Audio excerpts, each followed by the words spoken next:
ইতিহাস সাক্ষী আছে, যখনই ভারতীয় দলের সামনে পাকিস্তান নামক শক্তিশালী প্রতিপক্ষ চিরপ্রতিদ্বন্দ্বী এসছে তখনই একটা ব্যাটসম্যান নিজের জীবন দিয়ে ভারতকে ম্যাচ জিতিয়ে এনেছে। সেই প্লেয়ারটার নাম the father of Pakistan cricket, mister Virat Kohli. What a innings ভাই, হোয়াট এ প্লেয়ার।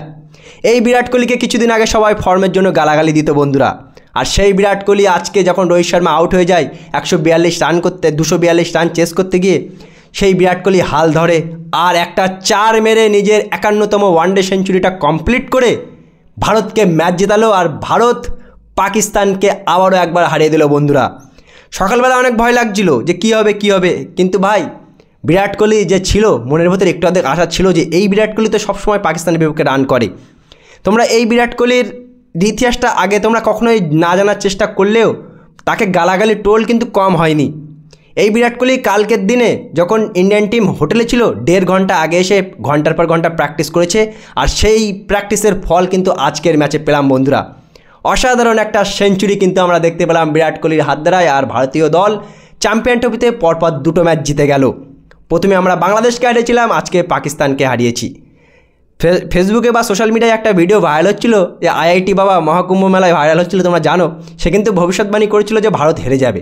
অনেকেই, এমনকি বাংলাদেশের অনেক সাংবাদিক বা বাংলাদেশের অনেক ক্রিকেট ফ্যান বলছিল যে বাংলাদেশের হারের বদলা পাকিস্তান তাদের ভাইরা নেবে, তোদেরকেও হারিয়ে দিলাম, তোদের ভাইকেও হারিয়ে দিলাম।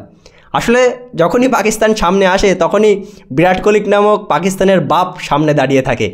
বিরাট কোহলি এখনও ফুরিয়ে যায়নি, রাজা এখনও ফুরিয়ে যায়নি। যতই রাজপুত্র নামক শুভমান গিলরা উঠে আসুক ভাই, রাজা কখনো ফুরিয়ে যায় না। ওয়ানডে ক্রিকেটে দ্রুততম সচিন তেন্ডুলকরের রেকর্ড, সাঙ্গাকারার রেকর্ড ভেঙে দিয়ে আজকে 14,000 ওয়ানডে রানও কমপ্লিট করলো বিরাট কোহলি। এর সাথে সাথেই পাকিস্তানের বিপক্ষে ICC one day world cup, ICC champion trophy এবং আইসিসির প্রত্যেকটা ফরম্যাটেই কিন্তু বিরাট কোহলি পাকিস্তানের বিপক্ষে সেঞ্চুরি করেই ফেললো বন্ধুরা। এই বিরাট কোহলি না থাকলে হয়তো আজকের ম্যাচটা অনেক কঠিন হয়ে যেত। ওদিকে শ্রেয়াস আয়ারের ক্রেডিটটাও কিন্তু দিতে হবে, সেও কিন্তু অসাধারণ বিরাট কোহলির সাথে একটা 50 পার্টনারশিপ করলো। শুভমান গিলও স্টারটা ভালোই করেছিল। বিরাট কোহলি নামক মানুষটার কত ট্রোল হয় আজকে দেখলি তো ভাই। বিরাট কোহলি কিন্তু ম্যাচটা জিতালো হাতে করে। যখন সেঞ্চুরির জন্য বিরাট কোহলির একটা 4 বাকি ছিল তখন আমরা ভাবছিলাম ভাই যে কোনো বিরাট কোহলি আজকে একটা সেঞ্চুরি ডিজার্ভ করে, তার কারণ এত কষ্ট করে সে ম্যাচটা এখানে নিয়ে গিয়েছে। ফাইনালি লাস্ট বলে একটা 4 মেরে বিরাট কোহলি ম্যাচটা জিতলো, নিজের সেঞ্চুরিটাও কমপ্লিট করলো, আর চিরপ্রতিদ্বন্দ্বী পাকিস্তানকে আরও একবার নিজে একা হাতে করে ম্যাচটা পাকিস্তানকে নেস্তানাবুদ করে দিল আমাদের কিং কোহলি। অসাধারণ লাগলো বন্ধুরা পাকিস্তানের এই ম্যাচটা।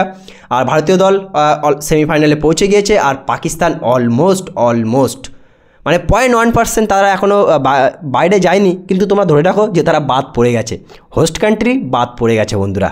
ম্যাচটা কেমন লাগলো, বিরাট কোহলি ইনিংস তোমাদের কেমন লাগলো অবশ্যই জানাবে কমেন্ট সেকশনে মতামত।